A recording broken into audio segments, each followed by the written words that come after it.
In a world built on rules, limits, and silent fears, one small rabbit decides she won't accept the life she was told to live. Judy Hopps begins her journey on a small stage, acting in a school play while her parents watch proudly. But the moment the show ends, they try to convince her that becoming a police officer is impossible. No rabbit has ever done it before. Judy doesn't care. She wants to be the first, and she wants to make the world better. As they talk, Judy hears trouble nearby. A bully fox picking on a group of small animals and stealing their tickets. She steps in without hesitation. The fox mocks her, tells her she'll never be a real officer, and knocks her to the ground. But Judy stands her ground, returns the tickets, and the little sheep thank her. That moment becomes the spark. Judy chases her dream all the way to the police academy, and against every expectation, she graduates at the top of her class. Her parents are worried. Zootopia is a huge city full of predators, but she reassures them that anyone can be good or bad, no matter their species. And with that, Judy Hopps heads toward the city where her real story begins. And then the train pulls into the station. Judy runs forward, hugs her parents tight, and waves one last time before stepping inside. Moments later, she arrives in the heart of Zootopia, a place louder, bigger, and stranger than anything she imagined. She heads straight to the tiny room she rented in an old, crowded building. The landlady shows her around. The neighbors barely look at her, but Judy stays optimistic. This is the life she dreamed of. She gets dressed, steps out with fresh energy, and makes her way to the police headquarters. Inside, the reception clerk lights up the moment he sees her, amazed to meet the first rabbit officer ever. Judy asks about her desk. He points toward it, still busy eating the cookies he loves, and she walks into the briefing room. Chief Bogo enters, hands out the missing animal cases to every officer, except her. Judy is assigned parking duty. After everyone leaves, she approaches him again, reminding him she graduated at the top of her class and wants a real case. But Bogo tells her that parking enforcement is still a serious responsibility, and she needs to prove herself first. So Judy does exactly that. She heads outside, determined to show what she can do, and starts handing out tickets nonstop. That's when she notices a fox moving slowly across the street before slipping into a small shop. Something feels off, so she follows him. Inside the ice cream parlor, the elephant behind the counter refuses to serve the fox. Judy steps in, threatens him with a violation, and the elephant reluctantly agrees. When the fox can't find enough money, Judy pays for the ice cream herself and hands it to his little boy, dressed in a tiny elephant costume, smiling up at her. The fox thanks her. He says it's rare to meet anyone in this city who chooses kindness first, and Judy tells him quietly that she hates seeing animals treat each other cruelly. And then Judy goes back to work, only to discover the truth. The fox tricked her. He melted the giant ice cream bar, turned it into dozens of popsicles, sold them on the street, and then resold the wooden sticks as natural wood pens. He scammed the whole neighborhood. She confronts him, but he just laughs, telling her this is how the city works, and that she's naive, a country rabbit with childish dreams. His words hit her hard. For the first time, Judy sees how cold the city can be, and how many animals arrived here with hopes just like hers, only to be crushed. He tells her she'll never become a real officer. That night, Judy runs home upset, hiding the truth from her parents when she calls them. She tells them she's doing great, even though her first day was a disaster. The next morning, she returns to her post. Every driver is annoyed by her tickets. Then, suddenly, a panicked animal rushes to her. He's been robbed. Judy reacts instantly. She chases the thief through the streets, calls an officer to send backup, and after a long pursuit, she manages to catch him herself. But instead of praise, Chief Bogo scolds her. She had no right to leave her station. Judy argues that she stopped a criminal no one else could catch. That's when someone walks in, interrupting them, but desperate woman begging to see the chief.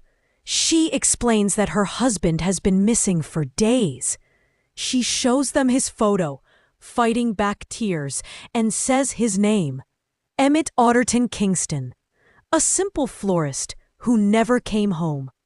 She begs them to bring him back to his wife and children. And in that moment, Judy makes a choice. She decides she'll take the case herself. And then, everything turns against Judy.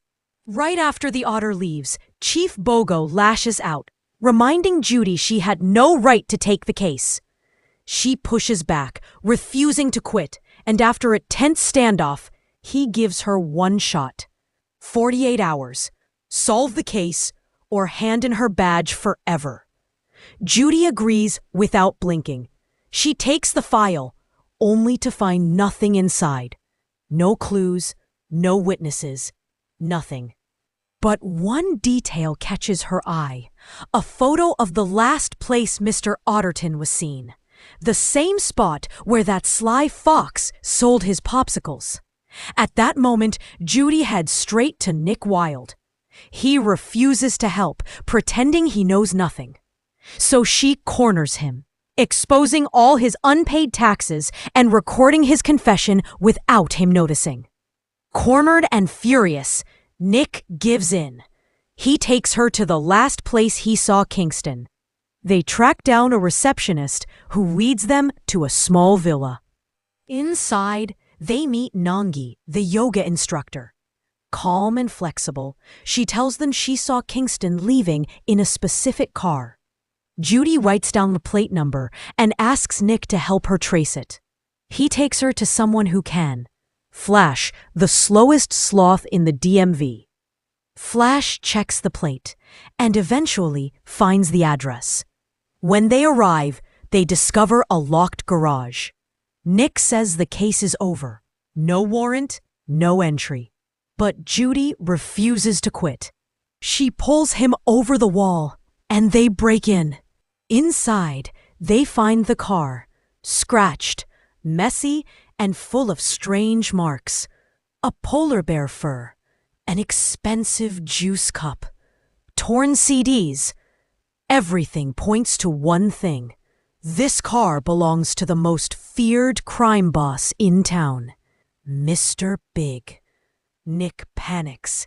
He wants to run, but before they can escape, two giant polar bears, Dimitri and Kevin, step out of the shadows and silently take Judy and Nick to meet the boss. As they're being escorted inside, Judy wants to know what Nick did to make Mr. Big so angry. Nick finally admits he once sold him an expensive wall rug, but it was fake. And the moment they arrive, Mr. Big recognizes him, disappointed that he trusted a fox who broke his word. Judy steps forward without fear, introduces herself, and explains she's working on a missing mammals case. Mr. Big doesn't care. With a cold voice, he orders his guards to throw them into the ice bath. But right before the polar bears drop them in, someone bursts into the room. Frou-Frou, Mr. Big's daughter. It's her wedding day, and she immediately recognizes Judy, the same rabbit who saved her in the street 2 days ago. She thanks her with a warm smile. Everything changes. For his daughter's sake, Mr. Big decides to help. He reveals that he had asked Kingston for a rare flower, but when his driver picked it up, Kingston suddenly turned wild, destroying the car and terrifying the chauffeur. That clue sends Judy straight to the driver. At that moment, things get worse. The chauffeur isn't calm. He's feral. He attacks Judy and Nick, forcing them to run until Judy calls for backup. The police arrive with Chief Bogo, and Judy reports what she saw. Animals aren't just disappearing. They're turning savage. Something is causing it, and they need answers. But Chief Bogo doesn't believe her. He tells her she's imagining things because she's a small rabbit scared of predators. And since she still has no solid proof, he demands her badge, meaning she's failed the case. Before she can hand it over, Nick steps in. He reminds Bogo she still has 10 hours left, and he has no right to force her out early. Nick walks her away, and Judy finally thanks him. That's when he shares the truth. As a kid, he wanted to join the Scouts, but they bullied and rejected him just for being a fox. He tells Judy never to let anyone break her spirit. Never let anyone define her because she's just a rabbit. And from that moment, Nick decides he'll help Judy see this case through to the very end. They check the surveillance cameras of the area and discover a group of wolves kidnapping the driver they were just questioning. Judy immediately understands. These must be the same wolves who took Mr. Kingston. They follow the trail of the car until they finally track down where it stopped. It leads them to an old, abandoned hospital. Inside, they find dozens of animals locked up, including the 14 missing predators Chief Bogo talked about. Suddenly, a wild creature attacks from behind a door. Judy and Nick hide, staying completely still until they hear footsteps and voices coming closer. They peek out and realize it's Mayor Lionheart and the doctor. The doctor insists that only predator animals are turning savage, and no one knows why, but the public must be warned. The mayor refuses. He says people will fear him because he's a lion, and he'll lose everything. Judy calls the police, and they manage to rescue the animals. Mayor Lionheart is arrested, and Judy is praised as a brave hero. Later, Judy asks Nick to join the police force. She believes in him, and she knows how smart he is. But when she walks out to face the reporters, everything changes. She tells them that something in predator genetics might be causing their savage behavior. And the moment those words come out, the media explodes. Suddenly, every incident in the city is blamed on predators. Fear spreads everywhere. Nick pulls away from her. Because of what she said, people now avoid him, fear him, judge him before even seeing who he really is. Even Clawhauser, the friendly receptionist, the only one who welcomed Judy when she first arrived, gets removed from his desk and sent to records, just so no one feels scared of him anymore. And for the first time, Judy feels the weight of what she caused. She realizes she's the reason all this is happening. So she makes a painful choice. She leaves the city and goes back to her village to sell carrots with her parents. Back in her village, Judy sinks into a quiet, heavy sadness. Her parents notice immediately. They try to lift her spirits, reminding her of something she once changed without even realizing it. The mean fox who bullied her as a kid. Because of her, he turned his whole life around. He's now the village's most famous pastry chef, and no one floors him anymore. A moment later, that same fox walks up to Judy. He tells her she helped him break the anger he carried for years. Hurting others used to make him feel powerful. But now he finds confidence in kindness and into work he loves. Then he offers her a small box of pastries, a thank you for changing his life. After that, he notices a few children playing near the fields and warns them to stay away from the blue flowers growing by the crops. He explains that these flowers keep insects away, but if kids eat them, they become aggressive and start biting each other. And in that instant, everything clicks. Judy finally understands why predators in the city were turning savage. Heart pounding, she grabs the car keys, jumps in the truck, and races back to Zootopia. She searches for Nick, finds him, and asks for his help to uncover the truth behind those toxic flowers. She apologizes for everything she said.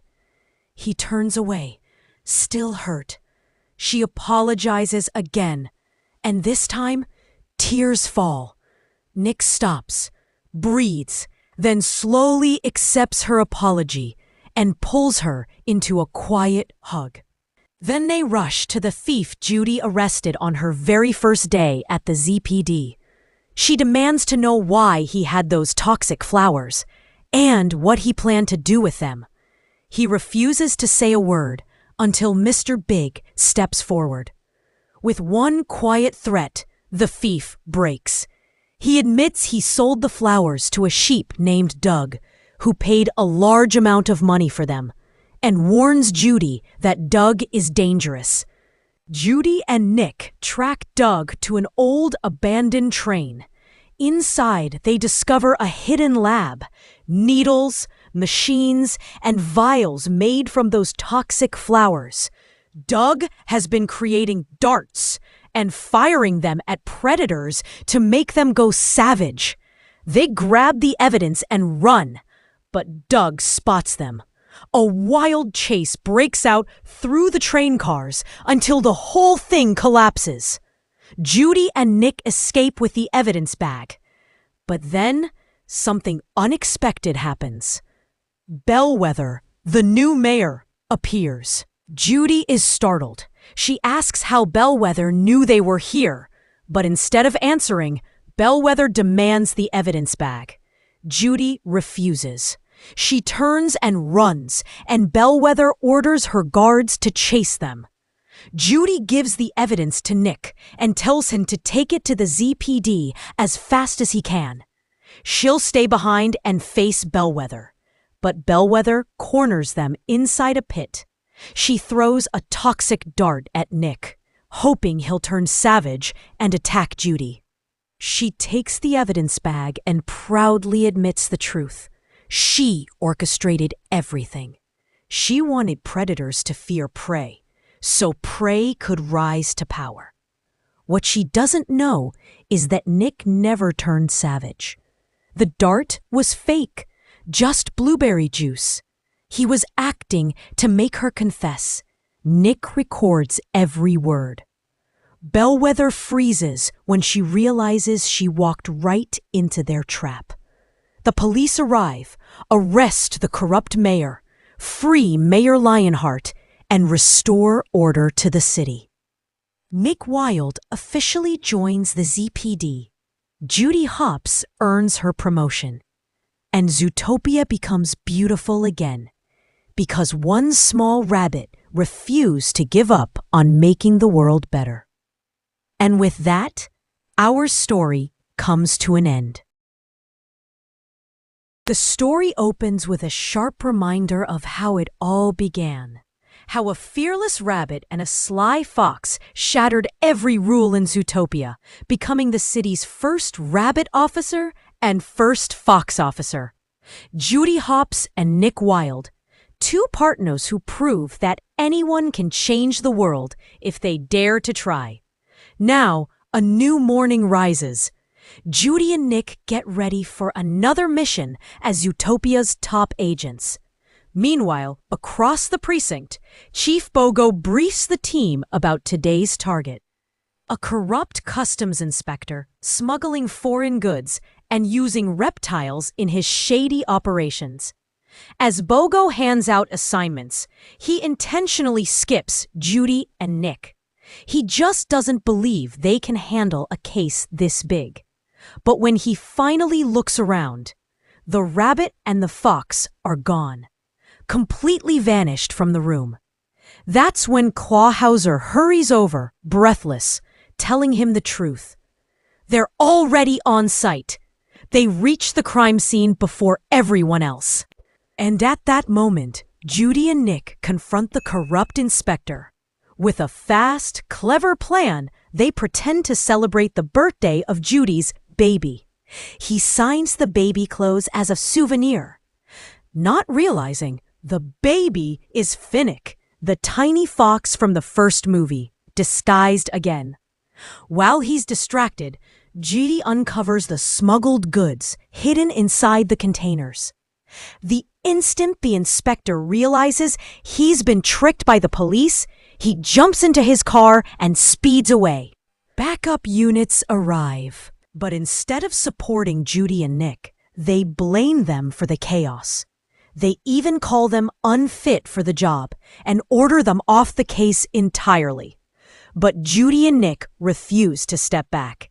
They know they're close. They know they can solve this, even if no one else believes in them. And as they chase the suspect deeper into the city, Zootopia is about to be pulled into trouble bigger than anyone expects. At that moment, Chief Bogo pulled Judy aside, his voice low but heavy with frustration. He warned her that crossing boundaries without permission isn't bravery, it's reckless. And it sends the wrong message to the young officers who look up to her. Nick stepped in immediately, ready to defend his partner, but Bogo cut him off. He reminded them that the only reason he allowed a rabbit and a fox to work together was because of the incredible service they had given the city before. But starting now, things would change. No more chasing reptiles, no more field missions. And if they didn't follow every rule exactly, he'd split them up on the spot.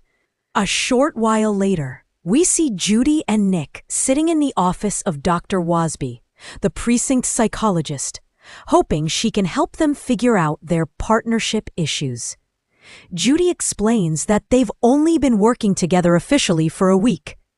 Dr. Wasby nods gently and tells her that this is exactly the problem. Real partnership takes time, patience, and years of understanding. Improvement won't come in a week. It might take a few years. After the session, Judy and Nick walk out into the hallway. Judy insists they need to talk to Bogo immediately, to promise him they'll do things right, and that they deserve another chance. But Nick suggests the opposite, staying quiet, calm, and avoiding anything that might get them punished again. A moment of silence hangs between them. Then Nick asks Judy if she truly thinks they're a good team. Judy answers without hesitation. Of course they are. And now more than ever, they have to prove it. With full confidence, she hands him a small handbook, a partnership guide, and tells him they should each study it on their own. Nick heads to his room. He places his recorded carrot pen on the table, settles in, then quietly hides the partnership guide away, almost like he's running from the responsibility. Judy, on the other hand, returns home, shuts down the distractions from her family, and dives into the guide with full focus, determined to make this partnership work. But suddenly, a news report catches her attention. Something about the reptiles. She recognizes the smuggler's car. At the same moment, another headline flashes on the screen. An article from the Lynxley Press, the same newspaper hosting an upcoming city event. Curious, she digs deeper, searching online until she uncovers something strange. A story from years ago about a snake that tried to steal the newspaper and another snake that killed a turtle. And after that incident, no snakes were ever seen again. But the article hinted at something unsettling. They might return one day. And Judy realizes that day might be today. A little later, we see Nick relaxing, fully absorbed in a documentary about Mayor Brian. But the moment Judy calls him, excited and breathless, everything shifts. She tells him what she's uncovered, and after a bit of convincing, Nick agrees. They'll take this case on together. Before long, they head to the elegant ceremony held in honor of the Lynxley Gazette, a huge event filled with animals of every kind, even the famous singer Gazelle. Mayor Brian is being welcomed like royalty inside, but Judy and Nick stay in their tiny patrol car outside, watching the scene from a distance. And when they pull into the parking lot, they notice something strange. Several cars identical to the inspector's vehicle. Judy walks up to one, touches the hood, and it's still warm. That means a reptile transport must have happened moments ago. So she decides they have to go inside. And of course, she's already thought ahead. She brought Nick a sharp suit, and she's wearing a sleek evening gown herself. They clean up fast, admire the transformation, and head into the party with confidence. Inside, they discover this whole ceremony is for the official unveiling of the Lynxley Gazette. Judy quickly spots the reserved platform where the newspaper will be revealed. Nick whispers a plan to slip past security without drawing attention. They move in quietly until Judy freezes. The newspaper is metal, nothing like a normal archive. Something isn't right. And just then, Nick warns her, Chief Bogo is here. Judy ducks behind a column, but in her rush, she bumps into a proud, well-dressed lynx who introduces himself as Bobert Lynxley. The two of them laugh awkwardly and chat for a moment, long enough for Nick to get visibly annoyed. Soon, the Lynxley family pulls Bobert away to continue the ceremony. But just as the reveal is about to begin, Bogo suddenly grabs Nick and drags him outside. Judy can't react in time, and during the presentation, something drops from the ceiling. A massive sheet crashes down, and from beneath it rises a snake. Panic erupts. Guests scream and run in every direction. The snake lunges forward, grabs Milton Lynxley, the family patriarch whose word no one ever dares challenge, and then it snatches the metallic newspaper as well. Shock hits the crowd. No one has seen a snake inside Zootopia for years, but now one is standing in the center of their grand celebration. And then, as chaos still echoed behind them, Judy sprinted after the snake and finally caught up to him. But instead of fighting back, he faced her with shaking breath and revealed something she never expect. He wasn't a villain at all. He explained that the newspaper he carried was the only proof that could restore his people's lost dignity. The one truth that could show the world snakes weren't the monsters everyone believed. He was just about to finish when Nick suddenly appeared out of nowhere and knocked him out with a metal pan. The snake collapsed instantly. At that same moment, Bobert managed to free himself and grabbed the newspaper again. His family rushed over and warned Judy and Nick that they planned to announce a very different story, that the snake had attacked them, making the Lynxley family look like innocent victims. Judy refused to lie. With firm resolve, she convinced Nick they had to take the snake and escape before anyone silenced him.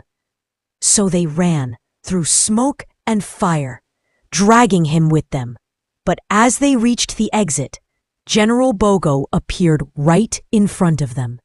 Terrified, the snake reacted on instinct and bit Bogo without meaning to.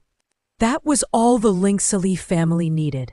They immediately claimed that the general had been attacked by the snake, and that Judy and Nick were standing on the reptile's side. Their version spread fast. Within minutes, everyone believed the two officers were helping a dangerous creature. In the middle of all the confusion, the guards managed to snatch the newspaper away. Judy and Nick chased after them, only to find Mr. Big himself waiting. With help from his towering polar bear guards, he kidnapped the two officers and forced them into his car. Meanwhile, Milton Lynxley pushed the mayor with brutal pressure. He demanded the newspaper back and insisted the mayor get rid of the rabbit and the fox at once, or he would expose the idea that the city chose the wrong leader. One threat, and the mayor's position would crumble. But far from the chaos, Judy and Nick arrived at Mr. Big's private fashion workshop.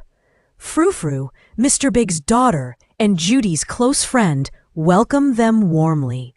Mr. Big proudly introduced his granddaughter, and because of what Judy once did for his family, he agreed to help them again. Still, he warned them too.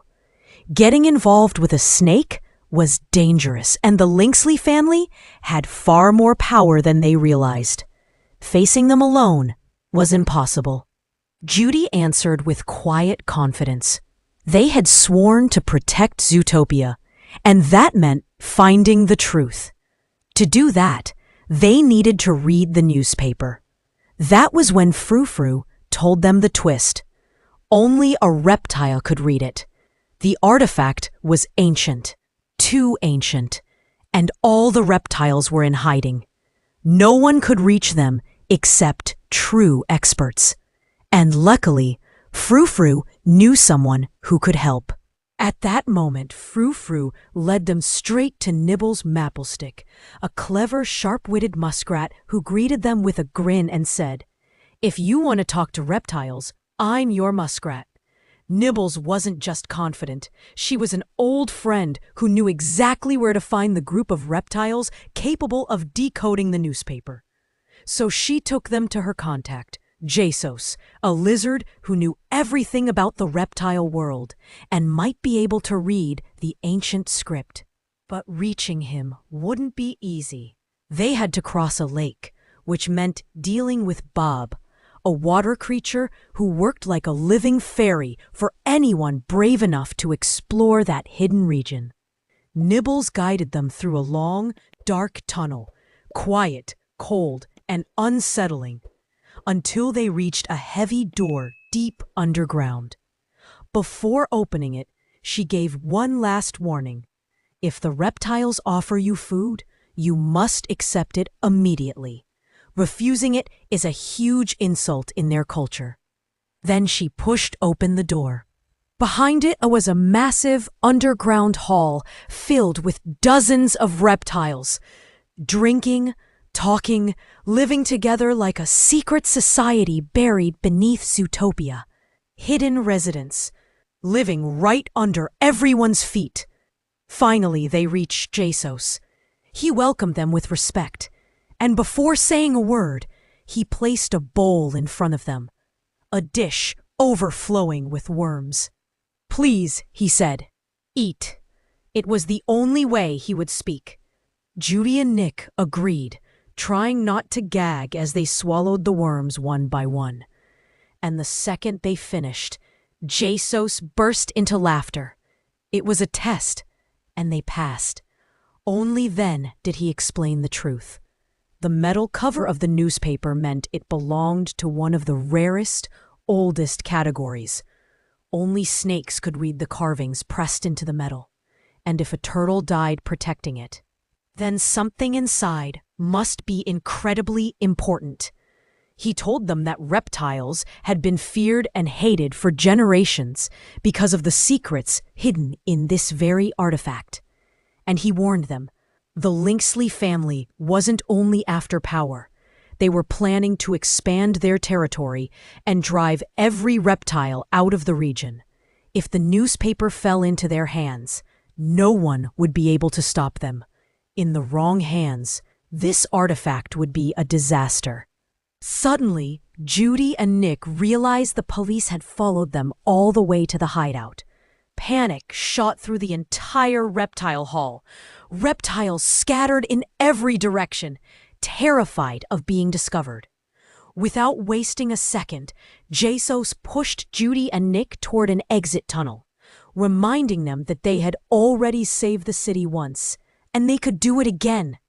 Just as they slipped out of the tunnel, the snake reappeared, desperate and shaking. In a single quick move, he snatched the newspaper from Judy's paws. His voice cracked as he said he needed it to save his family. Judy and Nick rushed after him, but Nibbles Mapplestick yelled a warning from behind. "If you cross the red line in the tunnel, the oxygen drops fast. Don't go in there." But the snake had already disappeared deep into the red zone passage. Without thinking, Judy followed him, forcing Nick to run after her. The pipe was flooded with water, and halfway through, Judy started losing her breath. Nick grabbed her just in time, pulling her sideways into a small emergency outlet. They burst out, soaked, exhausted, into an area they had never seen before. A group of mountain goats stared at them in annoyance. Meanwhile, the officers behind them found the snake's wallet at the pipe entrance. Inside it was a drawing of a small cabin surrounded by flowers, back on the mountain slope. The goats explained that those flowers only grew at the very top of the peak, near a hut known as Honeymoon Cabin, a place famous for being completely filled with snakes. Then, with mocking smirks, the goats wished them good luck, insisting they'd really enjoy the trip up there. Judy and Nick continued climbing, tied to ropes dangling from the cliff. But halfway up, the fight between them exploded. Nick played back the recording from the carrot pen, Judy calling herself a dumb bunny. The tension snapped. And in the middle of the argument, the carrot recorder slipped from his paw, fell onto the rocks, and shattered. Hurt and frustrated, they decided to split up. Judy kept climbing toward the peak alone. Nick stayed behind, but even through his anger, he still followed her from a distance. Down below, the police found the broken carrot pen and understood immediately that Judy and Nick had climbed the mountain. At the top, Judy reached the place from the drawing. Inside, she found stacks of old documents, maps, studies, and records about land expansion and the displacement of reptiles. Piece by piece, the truth came together. The Lynxley family had been forcing animals out of their homes for generations to claim more land. That was how they built their entire empire. And long before any of this, Zootopia itself originally belonged to the reptiles. That was the secret the Lynxleys had tried to erase from history. In that moment, Judy finally understood. The snakes weren't villains. They were survivors. And this might be their last chance to set things right. Just then, Nick appeared behind her, breathless and tense. He warned her that the police had reached the mountain, and this time, they weren't coming to arrest them. They were coming to silence them. Nick begged her to walk away. "This case isn't worth dying for," he told her. "No principle is going to change anything." But Judy pushed back, firm and steady. "If we don't do what's right, nothing will ever change," she said. "And now, I finally see the whole truth." Nick shook his head, insisting that heroism never made a real difference. "We swore to make the world better," he said quietly. "But right now, there's an innocent snake who needs us. The world stays the same no matter what we do." Judy looked at him with a sadness he wasn't ready for. "Maybe they're the ones who can be different," she said. And at that exact moment, the police stormed in. Chaos hit instantly. The two had to split up. The snake burst into the room and dragged Judy away to safety. Lynxley was there too, and the snake insisted he could be trusted. Just before officers lunged toward Judy, Nick froze under the pressure, unable to move. Judy was knocked unconscious. When she finally woke up, she found herself far from the mountain, with the snake and Bobert beside her. They told her the truth. Nick had been captured. Meanwhile, the Lynxley family had thrown Nick into a dark cell. They told him they would let him watch as they killed Judy, so he could finally learn his lesson. Then one of the Lynxley daughters entered the cell, carrying a small bag. Inside it were strands of hair from the one helping the rabbit. Her father recognized it instantly. It was Bobert's hair.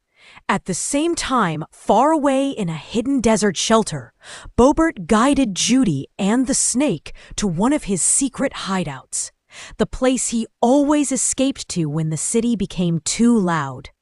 There, the snake finally said his real name, Gary Zasnak. Bobert explained something even stranger. Only snakes with heat receptors, like Gary, could read the newspaper. It required a specific temperature reaction, one only Gary could trigger. Judy asked why Bobert's grandfather would hide such an important object from everyone, especially from snakes. And that's when Bobert revealed the truth that changed everything. The newspaper was never the Lynxley family's property. Zootopia was not founded by mammals. It was founded by a reptile, Gary's own grandmother. She was the one who designed the climate walls, creating a stable environment for every species. A city where every animal could live in its ideal habitat. All she needed was a sponsor. But once Bobert's grandfather realized how valuable her invention was, he plotted to steal it. To erase the evidence, he murdered the housekeeper and framed Gary's grandmother. A snake, so no one questioned it. From that moment on, reptiles were pushed out of Zootopia. And the old reptile settlement? His grandfather buried it under layers of snow, believing no one would ever uncover the truth. But he was wrong. Gary's grandmother managed to hide the original blueprint, the proof of her invention, inside her home. And if Gary could find that house, he could uncover the truth and reclaim their stolen history. The land the Lynxleys were searching for, it was the exact land Bobert's family once owned. Judy followed the markings Gary had left behind. Together, they finally understood how to solve the case. But Bobert overlooked one thing, something he should have seen coming. His phone was still in his pocket, and his father had been tracking him. While all this was happening, trapped and bruised, Nick sits alone in the dark, still replaying his fight with Judy, when something unexpected moves in the corner of his cell. Nick looks up, and there she is. Nibbles the beaver, quietly slipping inside. She sees how broken he is, listens as he pours out everything. The argument, the guilt, the fear. She doesn't say a word. She just taps a piece of wood against the floor, shapes it into a makeshift key, and opens his cell. But the problem is, she accidentally unlocks every cell. Dozens of prisoners rush out. No time to think. Nick grabs the only hope for speed in all of Zootopia, Flash. They jump into his car and race out, desperate to reach Judy. As they pull away, Bellweather appears in the shadows, watching them with a cold, wicked smile. Meanwhile, Judy and her new allies are running for their lives as the police chase them through a crowded festival. Bright lights, blasting music, chaos everywhere. At the same time, Benjamin the tiger helps Nick and Nibbles track Judy's exact location. And Milton Lynxley finally realizes what Judy's group is searching for: Gary's grandmother's house. Enraged, he orders the officers to shoot Judy and everyone with her. But the officers slip, and the dart flies straight toward Bobert. In a split second, Judy throws herself forward, saving him, and takes the hit herself. Just then, Flash's car bursts through the crowd.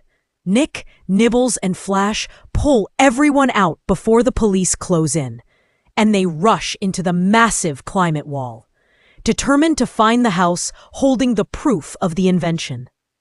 Nick hesitates at the entrance, police closing in behind him, until Nibbles yanks him inside at the last second. They finally prepare to begin the search when the betrayal hits. Bobert's voice changes. His expression turns cold. He reveals who he truly is, a loyal Lynxley descendant. He injects Judy with snake venom and tells her the truth. No matter our friendship, I'm one of them. Just like my family, I've always been an outcast trying to prove I matter. And now I finally can. If I destroy the patent, they'll accept me, even if it means sacrificing you. Judy collapses, her body weakening fast, and Bobert attacks, first Nibbles, then Nick. At the same time, Gary shouts the words his grandmother once taught him. No single animal can protect a whole city alone. Zootopia was meant for everyone, a place where each species helps the other. Please, don't lose hope. We can still finish what she started. And then Gary pulls Judy into his arms, pressing his body heat against her. Her color slowly returns, but she's still dying because Bobert took the antidote Gary always carried for moments like this. In that very moment, the police rushed in. And when they found Judy unconscious, they assumed the snake had attacked her.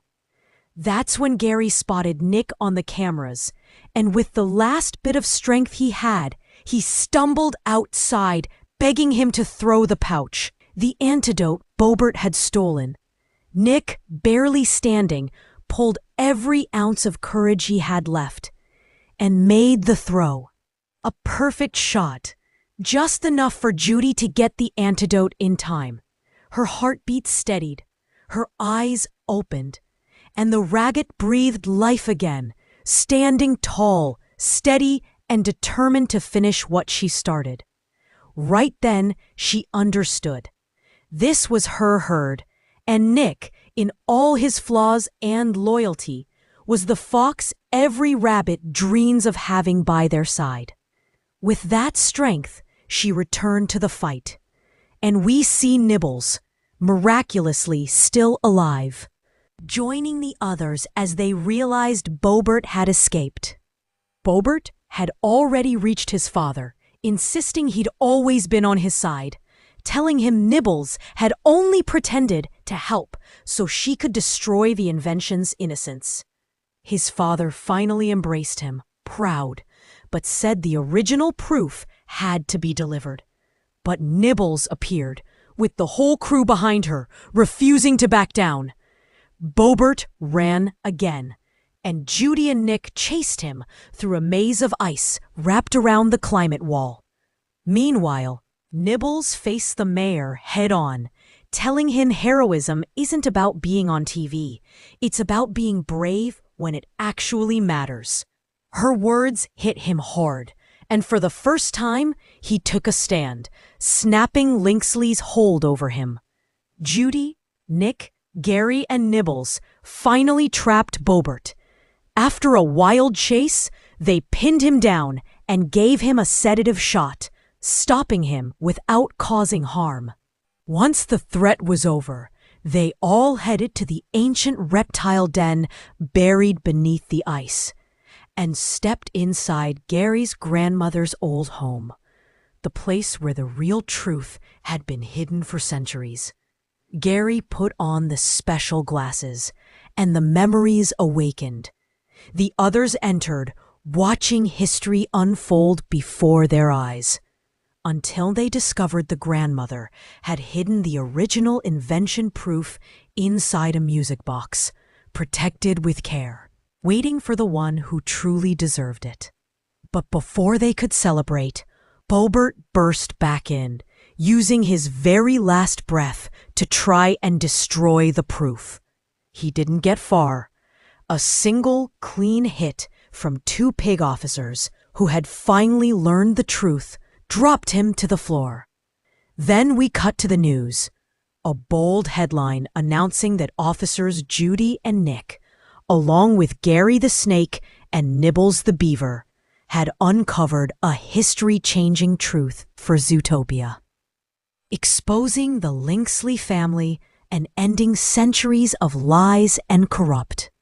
At a formal ceremony, they're awarded medals of honor. Soon after, we see them giving talks to new recruits, inspiring a fresh generation of officers. Gary celebrates the reopening of Zootopia, and for the first time in decades, reptiles are finally welcomed back. Jesus the lizard stands proud, grateful the city has finally acknowledged its real past. Thanks to the restored invention, Gary reunites with his family, hugging them tightly. Judy watches with a warm smile, and Nick steps beside her, handing her a new personalized carrot recorder, a small symbol of their renewed partnership. Looks like they're ready for a happy future, or at least ready to fix one last tiny problem. They still have to round up the inmates who escaped when Nick and Nibbles accidentally opened the cells. And so, the rabbit, the fox, and their wonderfully strange team gear up for whatever comes next, ready to protect a Zootopia that now truly belongs to everyone. And just like that, our story comes to a close.